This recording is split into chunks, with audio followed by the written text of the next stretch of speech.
السلام علیکم ورحمۃ اللہ تعالی وبرکاتہ. نحمدك يا الله والصلاة والسلام على سيد الأنبياء والصلاة والسلام على من كان نبيا وآدم بين الطين والماء. أما بعد فأعوذ بالله من الشيطان الرجيم. بسم الله الرحمن الرحيم. قال الله تبارك وتعالى في كلامه المجيد والفرقان الحميد: لقد كان لكم في رسول الله أسوة حسنة. آمنت بالله صدق الله العظيم وصدق رسوله النبي الأمين المبين المعين المتين الكريم. ونحن على ذلك من الشاهدين والشاكرين والذاكرين والحمد لله رب العالمين. معزز سامعین محترم، آئیے کچھ عرض و معروضات سے قبل کچھ کہنے سننے سے پہلے ہم سب مل کر ساری کائنات کے مرکز عقیدت رحمت عالمیہ سرکاری سوجن سرکاری مکہ مکرمہ سرکاری مدینہ منورہ صبح کائنات کے شمس الضحیٰ شام کائنات کے بدر الدجا پنی سے بے کساں چار ساز دردمندہ نیر تابہ سرخید انبیاء کونین کی زیب و زینت عرش کی تیب و نزہت مالک جنت فخر آدم و بنی آدم مصدر شریعت منبع طریقت مصطفیٰ جامع رحمت شمع بزم ہدایت محبوب المؤمنین منظور الطالبین اکبر الراشدین افضل الارشدین راحت العاشقین حضور جامع نور شافع یوم النشور احمد مجتبی جناب محمد مصطفیٰ رحمہ فدا صلی اللہ علیہ وسلم کی بارگاہ عالیہ مقدسہ مطہرہ منورہ میں درود پاک کی ڈالی عقیدتوں کی تھالی میں سجا کر پیش کریں. پڑھے بآواز بلند اللہم صلی علی سیدنا محمد وعلی محمد بارک وسلم صلاۃ و سلام علیک یا رسول اللہ صلی اللہ تعالی علیہ وسلم.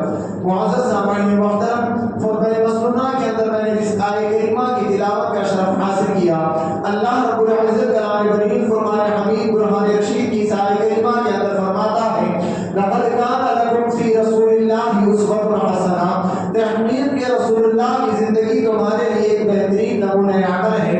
رب تبارک و تعالی نے آقائے دو جہاں صلی اللہ علیہ وسلم کی زندگی کو ہمارے لیے نمونہ حیات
بجا مقامات کے اندر رب تبارک و تعالیٰ فرماتا ہے. ایک اور مقام پر اللہ رب العزت نے فرمایا هو الذی یصورکم فی الارحام کیف یشاء.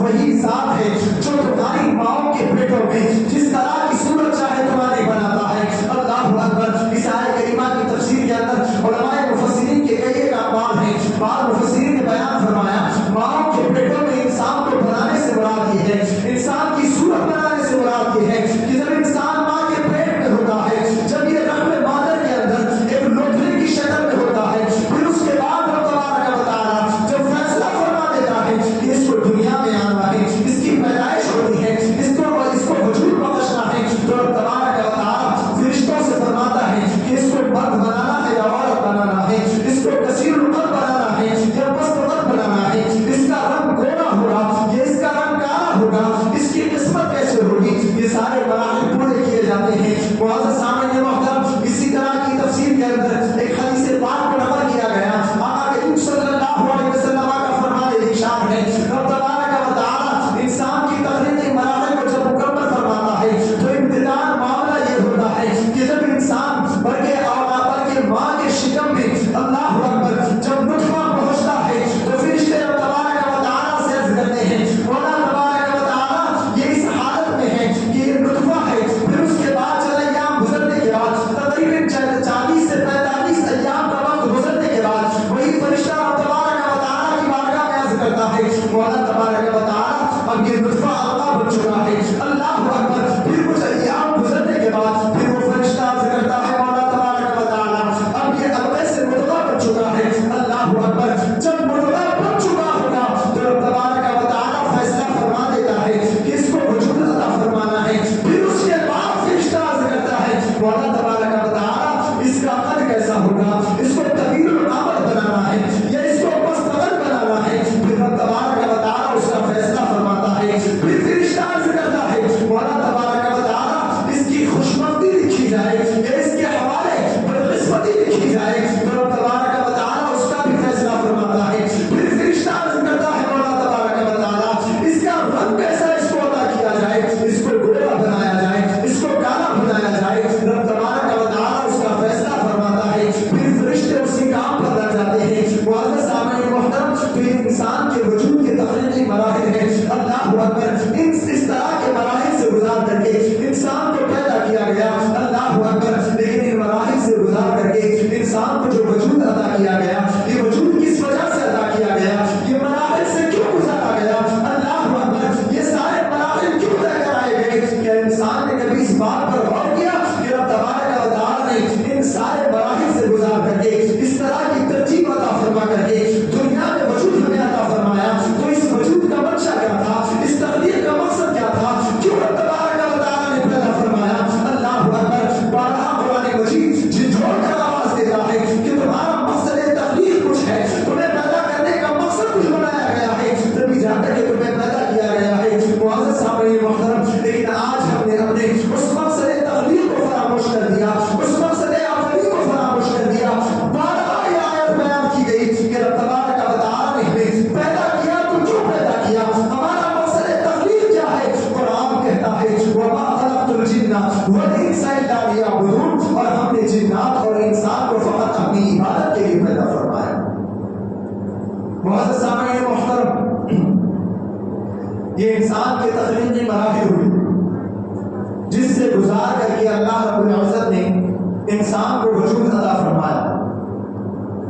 آپ پھر اس بابت دیکھیں, آج انسان بڑا ناشکرا ہے, آدمی مختلف الافکار ہے اور اسی طرز سے زندگی گزارتا ہے, اور رب تبارک و تعالیٰ کی ذات پر انگشت دان دراز کرتا ہے. معزز سامعین محترم, اس پرفتن اور پرآشوب ماحول کے اندر کئی ایک ایسے انسان ہیں جو رب کے وجود کے منکر ہیں, کئی ایک ایسے انسان ہیں جو دوبارہ رب تبارک و تعالیٰ کی تخلیق کے منکر ہیں, قیامت کی پیدائش کے منکر ہیں, دوبارہ انسان کے بنائے جانے کے منکر ہیں. لیکن اللہ اکبر, جو رب اتنے مراحل سے گزار کر انسان کو پہلا وجود عطا فرما سکتا ہے, کیا وہ انسان کو دوسرا وجود نہیں دے سکتا, کیا دوبارہ وہ انسان کو نہیں بنا سکتا. آپ غور کریں, انسان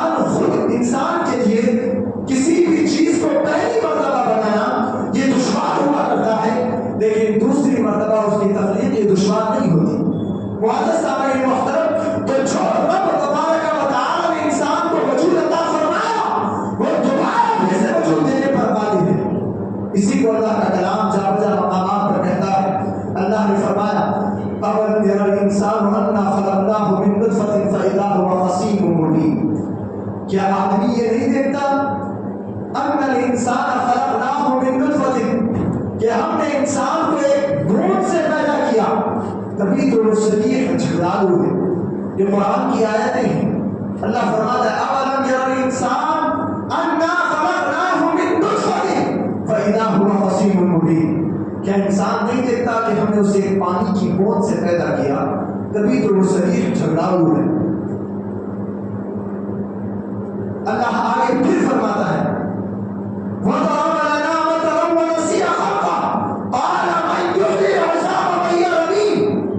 اللہ اکبر۔ اور پھر آج جو لوگ ناشکری کرتے ہیں، کفر و شرک کی زندگی گزارتے ہیں، معصیت میں مبتلا ہے، ایسے افراد کے بارے میں بھی رب تبارک و تعالیٰ نے فرمایا کہ انسان نہیں دیکھتا کہ ہم نے اسے پانی کی ایک بوند سے پیدا کیا۔ آگے رب فرماتا ہے اور ہم پر مثل بیان فرماتا ہے وَضَرَبَ لَنَا مَثَلًا، اور مجھ پر کہاوت کہتا ہے وَنَسِیَ خَلْقَهُ، اور اپنی پہلی پیدائش کو بھول گیا۔ بہت سامعین محترم، اللہ اسی دوبارہ اٹھائے جانے والی زندگی کے بارے میں فرما رہا ہے کہ انسان اس حوالے سے کہاوت کہتا ہے اور دوبارہ ہونے والی زندگی کا انکار کرتا ہے، لیکن اللہ فرماتا ہے وَنَسِیَ خَلْقَهُ۔ ایسا انسان کیوں کرتا ہے؟ اس لیے کہ اس نے اپنی پہلی تخلیق کو بھلا دیا، اس نے اپنی پہلی پیدائش کو بھلا دیا، اس نے اپنے پہلے وجود کو بھلا دیا۔ قال من يحيي العظام وهي رميم، اللہ رب العزت فرماتا ہے پھر آگے میرا رب فرماتا ہے اوليس الذي خلق السماوات والارض بقادر على ان يخلق مثلهم بلى وهو الخلاق العليم۔ اب اس پورے وجود پر اور اس پورے فلسفے پر رب تبارک و تعالیٰ نے ایک ایسی پختہ اور ایسی عظیم آخری دلیل عطا فرمائی جس کو سمجھنے کے بعد انسان پھر رب تبارک و تعالیٰ کی قوت کا منکر نہیں ہو سکے گا اور دوسری تخلیق کا منکر بھی نہیں ہو سکتا۔ معزز سامعین محترم، اللہ نے فرمایا اولم یری الانسان انا خلقناہ من نطفۃ فاذا هو خصیم مبین، یہ انسان جو آگے آنے والی زندگی کا منکر ہو بیٹھا اور یہ جو انسان اپنی دوبارہ ہونے والی زندگی کو فراموش کر چکا ہے، کیا وہ نہیں دیکھتا کہ ہم نے اسے پانی کی بوند سے پیدا فرمایا اور وہ ہم پر کہاوت کہتا ہے کہ اللہ کیسے دوبارہ زندہ فرمائے گا؟ تو سن لو اوليس الذي خلق السماوات والارض بقادر على ان يخلق مثلهم، کیا وہ جس نے آسمانوں کو پیدا کیا، کیا وہ جس نے زمینوں کو پیدا کیا فرمایا، کیا وہ یہ قدرت نہیں رکھتا کہ دوبارہ ان جیسی چیزوں کو بنائے؟ اللہ اکبر۔ رب تبارک و تعالیٰ فرماتا ہے اوليس الذي خلق السماوات والارض بقادر على ان يخلق مثلهم، کیا آسمانوں اور زمینوں کو پیدا کرنے والا وہ قدرت نہیں رکھتا کہ وہ دوبارہ پھر ان کا مثل بنا سکے؟ رب تبارک و تعالیٰ فرماتا ہے بلا، کیوں نہیں، یقیناً وهو الخلاق العظیم، وہی سب سے بڑا پیدا کرنے والا ہے۔ معزز سامعین محترم، اس پورے فلسفے کو قرآن نقطۂ نظر سے سمجھا جائے، بڑا دلچسپ مکالمہ قرآن کا موجود ہے، بڑے دلچسپ فرامین قرآن عظیم کے اندر موجود ہیں۔ معزز سامعین محترم، لیکن اس ساری تخلیق اور دوبارہ ہونے والی زندگی، ان سارے معاملات، ان کا تعلق فقط اور فقط صرف اور صرف رب تبارک و تعالیٰ کی عبادت و ریاضت سے ہے۔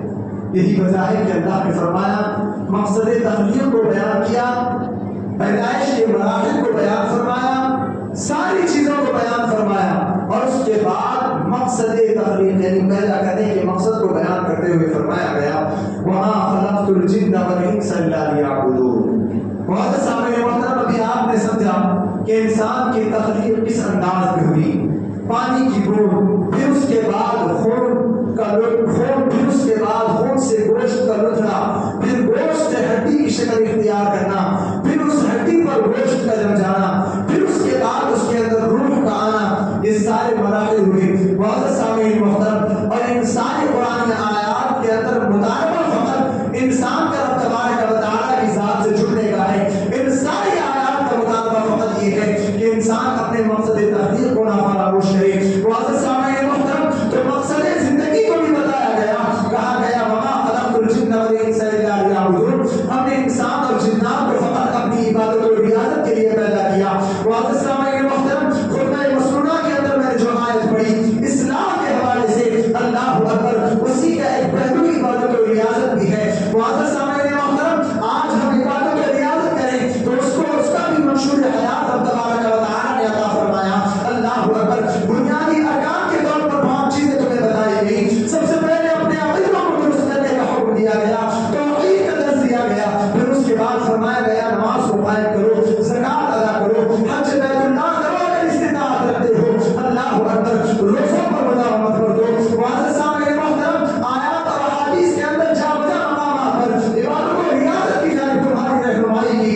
اللہ اکبر اس ضمن میں ایک حدیث پاک روایت کی گئی، بیان فرمایا گیا، بڑے بڑے اجلہ صحابہ کرام رضوان اللہ تعالی اجمعین نے اس روایت کو بیان فرمایا۔ اللہ اکبر ایک روز رسول پاک صلی اللہ علیہ وسلم کی بارگاہ میں جناب جبریل امین سدرہ کے وکیل ایک انسانی شکل میں ایسی حالت میں آئے کہ جناب عمر بن خطاب رضی اللہ عنہ کہتے ہیں ہم نے آج سے قبل اس شکل کا کوئی انسان بھی نہ دیکھا تھا اور ہم نے اس شخص کے اوپر صبر کے آثار بھی نہیں دیکھے تھے۔ معزز سامعین محترم، یہ بات اچنبے میں ڈالنے والی ہے، ایک نئی شکل اگر نظر آئے تو اس پر صبر کے آثار نظر آئیں گے، اور اگر وہ نئی شکل نہ ہو تو نئی شکل ایسی ہوگی جو ہم میں سے ہوگی۔ لیکن جناب عمر بن خطاب اپنی اچنبے میں پڑنے والی بات بیان فرماتے ہوئے کہتے ہیں ہم نے اس انسان کو دیکھا کہ اس پر آثار صبر بھی نہیں تھے، اور اس کے بعد ہم نے آج سے قبل کبھی اس کو دیکھا بھی نہیں تھا۔ وہ رسول پاک کی بارگاہ میں آیا اور اس کے بعد آقا کے گھٹنے مبارکہ سے اپنے زانو کو ملا دیا، اور اس کے بعد نبی کے روبرو ہو کر کے سوال کرنے لگا، یا رسول اللہ، یا حبیب اللہ، مل ایمان، ایمان کیا ہے؟ آقا کے صلی اللہ علیہ وسلم سے جب اس نے یہ سوال کیا تو نبی نے فرمایا الایمان الایمان ان تؤمن باللہ وملائکتہ وکتبہ ورسلہ۔ ایمان یہ ہے کہ تو اللہ پر ایمان لائے، اس کے رسولوں پر ایمان لائے، اس کی کتابوں پر ایمان لائے، آسمانی کتابوں پر ایمان لائے، اس کے فرشتوں پر ایمان لائے۔ اللہ اکبر۔ اور اس کے بعد رسول پاک صلی اللہ علیہ وسلم فرماتے ہیں کہ پھر اس کے بعد اصحاب رسول کہتے ہیں، وہ شخص رسول پاک صلی اللہ علیہ وسلم سے پوچھتا ہے یا رسول اللہ، یا حبیب اللہ، مل اسلام؟ اللہ اکبر۔ وہ شخص کہتا ہے یا رسول اللہ، اسلام کیا ہے؟ نبی نے فرمایا الاسلام، اللہ اکبر، ان تعبد اللہ تعالی وتؤتی الزکاۃ وتقیم الصلاۃ وتصوم رمضان وتحج البیت۔ اسلام یہ ہے کہ تو تبارک و تعالی کی عبادت و رعایت کرے، تو نماز ادا کرے، تو زکات ادا کرے، تو نماز کو قائم کرے، تو حج بیت اللہ کرے۔ معزز سامعین محترم، اور اسی پر بس نہیں، وہ شخص پھر تمہارا سوال کرتا ہے یا رسول اللہ، یا حبیب اللہ، من احسان، احسان کیا ہے؟ آقا کریم صلی اللہ علیہ وسلم اسے ارشاد فرماتے ہیں الاحسان ان تعبد اللہ تعالی کأنک تراہ فإن لم تکن تراہ فإنہ یراک۔ احسان یہ ہے کہ تو رب تبارک و تعالی کی عبادت ایسے کرے جیسے تو رب تبارک و تعالی کو دیکھ رہا ہے، اور اگر یہ خیال نہیں آتا تو کم از کم یہ خیال آئے کہ رب تبارک و تعالی تجھے ملاحظہ کر رہا ہے۔ معزز سامعین محترم، یہ روایات کیوں بیان کی گئی؟ اللہ اکبر، یہ ساری چیزیں کیا بتاتی ہیں؟ اسلام پورا کا پورا عبادت و ریاضت ہے، اسلام پورا کا پورا انسان کا مقصد تخلیق، پورا کا پورا رب تبارک و تعالی کی ذات سے جڑنا ہے۔ معزز سامعین محترم، اب اس کی شاخ در شاخ، خواہ ان عبادات کا، خواہ ان معاملات کا تعلق حقوق اللہ سے ہو یا حقوق العباد سے ہو، اللہ اکبر، سب سے پہلی چیز عبادت و ریاضت کرنی ہے۔ معزز سامعین محترم، اپنی فکر کو بدلنا ہے، اور اس کے بعد اپنے مقصد تخلیق کو سمجھ کر کے رب تبارک و تعالی کی بارگاہ میں اپنی جبین ناز کو خم کرنا ہے۔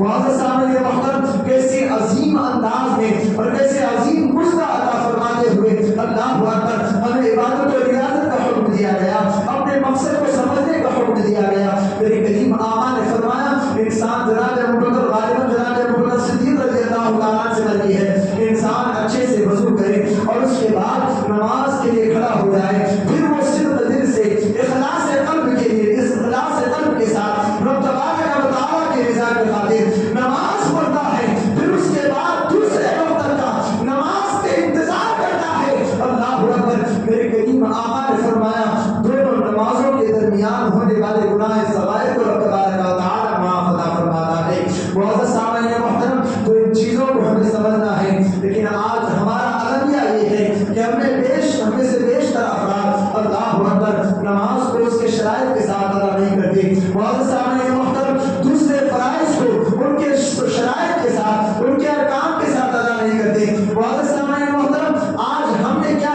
اس فکر کو جگایا کہ آیا ہم جو نماز پڑھ رہے ہیں ہماری نمازیں درست ہیں نہیں ہیں؟ اللہ اکبر، ہم جو مسجد میں جا کر وضو کر رہے ہیں اللہ اکبر ہمارا وضو درست طریقے سے ہو رہا ہے یا نہیں ہو رہا ہے؟ اللہ اکبر، بیشتر افراد نماز ادا کرتے ہیں، بیشتر افراد کے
ان تمام فرائض کو، ان کے ارکان کو سمجھیں، ان کے شرائط کو سمجھیں، نماز کا طریقہ جانیں، نماز کے معاملات کیا ہیں، مسجد کے آداب کیا ہیں۔ معزز سامعین محترم، بیشتر افراد اپنی خام خیالی کو اللہ اکبر مسجد کے اصول پر اور مسجد کے اندر منتقل کرنے کی کوشش کرتے ہیں۔ یاد رکھو تمہاری اپنی فکر مسجد میں نہیں چلے گی۔ اللہ اکبر، مساجد کا نظام رب تبارک و تعالیٰ کی طرف سے ہے۔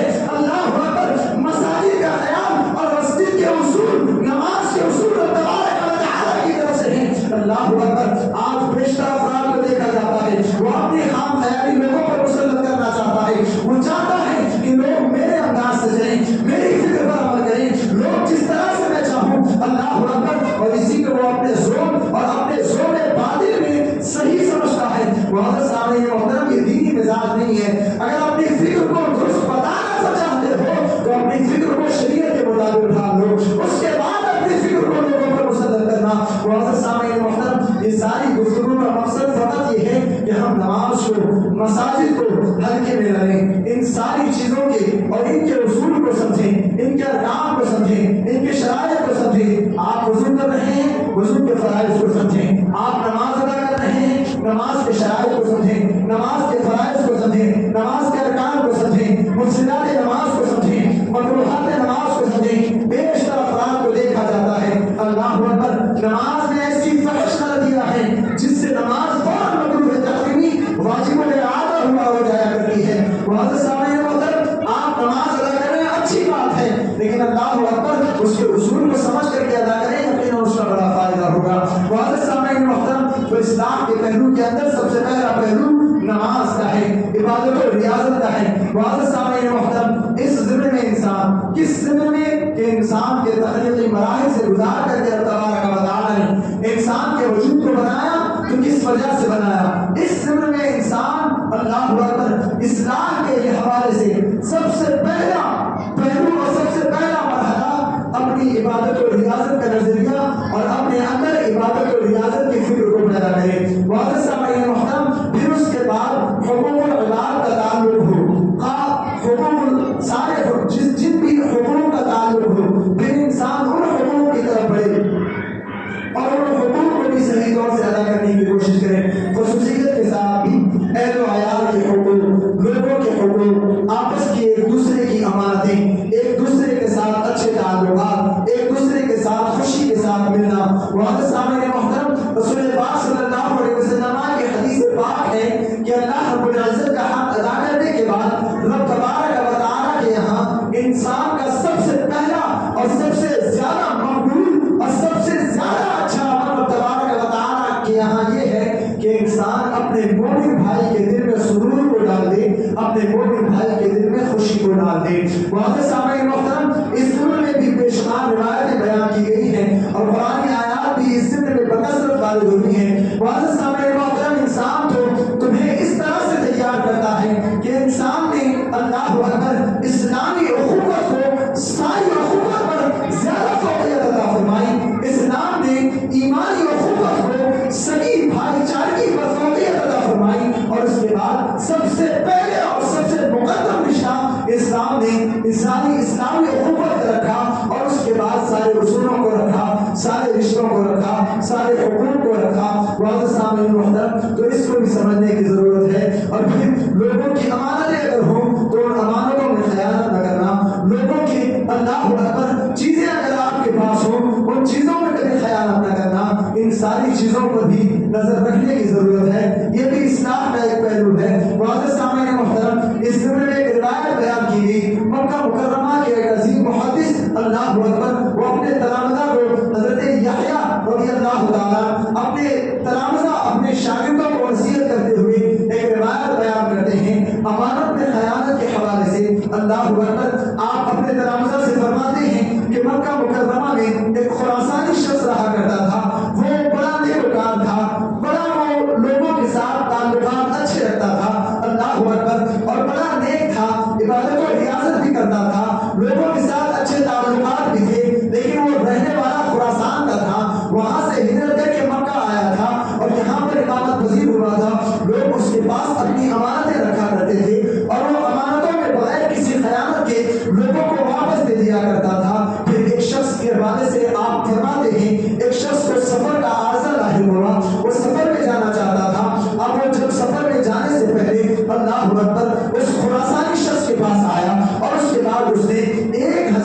دینار اس خراسانی شخص کے پاس امانت کے طور پر ودیعت کے طور پر رکھ دیے اور اس کے بعد وہ سفر پر روانہ ہوا. اب جب یہ سفر پر روانہ ہوا تو ادھر وہ سفر پر روانہ ہے, ادھر خراسانی شخص کا انتقال ہو گیا. اللہ اکبر. اب وہ شخص سفر سے واپس آتا ہے اور اس کے بعد اپنے 1000 دینار لینے کے لیے اس خراسانی شخص کے پاس آتا ہے. یہاں آنے کے بعد دیکھا کہ اس شخص کا انتقال ہو چکا ہے. اس کے اہل و عیال سے پوچھتا ہے, اس کے بیوی بچوں سے پوچھتا ہے, کہتا ہے کہ میں نے انہیں 1000 دینار عطا فرمائے تھے ودیعت کے طور پر, امانت کے طور پر, اب میں اس کو واپس لے جانا چاہتا ہوں. اس کے اہل و عیال, اس کے بیوی بچے کہتے ہیں ایسی کسی امانت کا ذکر ہمارے والد نے ہم سے نہ کیا. اللہ اکبر. وہ مکہ مکرمہ کا رہنے والا شخص واپس ہو جاتا ہے اور اس کے بعد جا کر کے وہ علماء کا دروازہ کھٹکھٹاتا ہے, وہ فقہا کی بارگاہ میں پہنچتا ہے اور اس کے بعد جواب دراز کرتا ہے کہ میں نے فلاں خراسانی شخص کے پاس 10,000 دینار بلکہ 10,000 دینار ودیعت کے طور پر رکھے تھے, اس کا انتقال ہو چکا ہے. اس کے اہل و عیال انکار کرتے ہیں کہ ایسی کوئی امانت کا تذکرہ ہمارے شوہر نے ہم سے نہیں کیا. اللہ اکبر. علماء فقہا اس وقت کے بڑے بڑے فقہا مکہ مکرمہ کے اندر موجود تھے. انہوں نے جواب اور اس سے فرمایا کہ تم رات کے اندھیرے میں جب آدھی رات گزر جائے یا آدھی رات سے زیادہ حصہ گزر جائے تو تم چاہے زمزم کے اندر آنا اور اس کے بعد کنویں کے اندر جھانک کر کے آواز لگانا. یہ ہم اس لیے بیان کر رہے ہیں کیونکہ وہ خراسانی شخص بڑا نیکوکار تھا. تم چاہے زمزم کے پاس جانا اور اس کے بعد وہاں کنویں کے اندر اپنا چہرہ ڈال کر کے ندا دینا, اے فلاں شخص میں نے تجھے ودیعت کے طور پر 10,000 دینار عطا کیے تھے, وہ میرا مال کہاں ہے. اللہ اکبر. وہ شخص واپس آتا ہے اور رات کے اندھیرے میں جب آدھی رات گزر جاتی ہے چاہے زمزم کے پاس آتا ہے, کنویں میں اپنا چہرہ ڈال کر کے ندا دیتا ہے, اے خراسانی شخص میں نے تجھے 10,000 دینار عطا کیے تھے, تو نے مجھے وہ واپس عطا نہیں کیے اور تیرا انتقال ہو گیا, تو کہاں ہے میرا مال کہاں ہے. کوئی آواز نہیں آتی. دوسرے دن وہ شخص پھر آتا ہے, چاہے زمزم میں ندا لگاتا ہے لیکن پھر آواز نہیں آتی. تیسرے دن آتا ہے, پھر آواز لگاتا ہے, کوئی آواز نہیں آتی ہے. وہ شخص پھر علماء کی بارگاہ میں پہنچتا ہے, فقہا کے پاس پہنچتا ہے اور اس کے بعد عرضگزار ہوتا ہے میں چاہے زمزم میں گیا لیکن میں نے آواز تو لگائی, کوئی آواز دینے والا نہیں ہے, کسی کی آواز کسی کا جواب نہیں آیا, مجھے میرا مال بھی نہیں ملا. اتنا سننے کے بعد وہ علماء فقہا کہتے ہیں انا للہ و انا الیہ راجعون. اللہ اکبر. ہم نے خراسانی شخص کو بڑا نیکوکار سمجھا تھا, ہمارے سامنے تو بڑا عابد و زاہد تھا.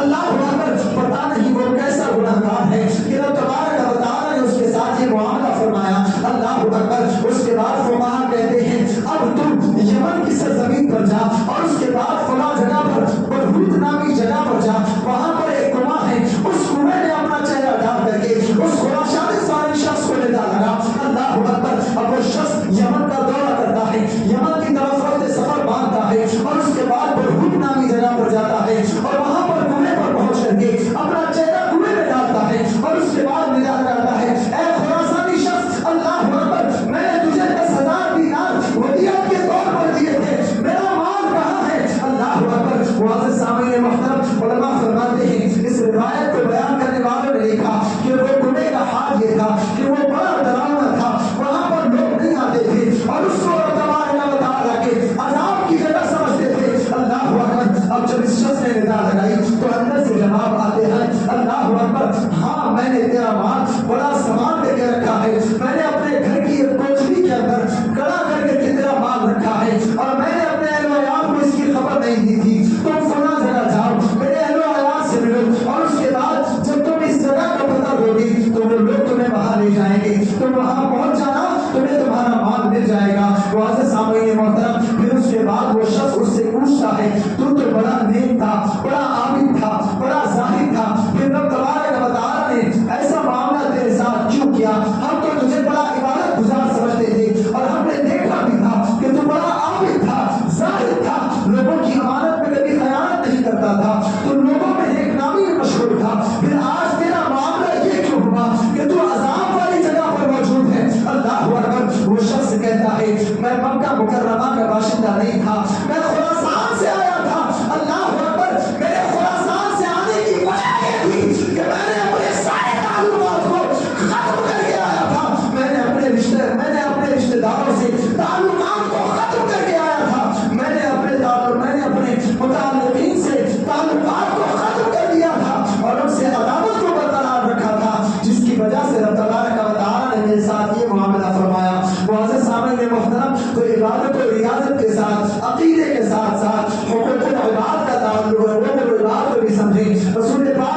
توڑے تو اس سے رشتہ جوڑ، تو رشتہ جوڑ، سلمان قطعہ جو تم سے رشتہ توڑے تو اس سے رشتہ جوڑ، فاعف عمن ظلمک، اور اگر کوئی تجھ پر ظلم کرتا ہے تب بھی تو اس کو معاف کر، وقل الحق ولو علی نفسک، حق بات کہ اگرچہ یہ بات تیرے نفس کے خلاف میں ہو۔ معزز سامعین محترم، تو ان سارے اصول کو یاد رکھنا ہے اور اپنی فکر کو بدلنے کی کوشش کرنی ہے۔ معزز سامعین محترم، یہی چیزیں ہمارا مقصد تخلیق ہیں، یہی چیزیں ہماری پیدائش کا سبب ہیں۔ معزز سامعین محترم، یہ فانی دنیا ختم ہونے والی ہے، اس فانی دنیا کے لیے ان سارے تعلقات کو ختم کر کے، اللہ اکبر، سارے رشتوں کو توڑ کر کے اور پھر مقصد تخلیق کو بھلا کر کے زندگی گزارنے کا پھر کوئی مقصد نہیں ہے۔ معزز سامعین محترم، وقتی طور پر فانی دنیا کا حصول تو ہو جائے گا لیکن ابدی اور سرمدی حیات کے اندر ہمیں بڑی دشواری ہوگی۔ معزز سامعین محترم، وقت کی قدر تاکید ہے، دوران گفتگو اگر کسی قسم کی غلطی خامی ہوئی ہو آپ تمام حضرات کو اپنا توبہ کرتا ہوں، استغفر اللہ ربی من کل ذنب واتوب الیہ۔ مولا میری توبہ کو قبول فرمائیں، جو کچھ بیان ہوا اس پر سب سے پہلے مجھے اور پھر ہم سب کو عمل کی توفیق عطا فرمائیں۔ وآخر دعوانا الحمد للہ رب العالمین۔ السلام علیکم ورحمۃ اللہ وبرکاتہ۔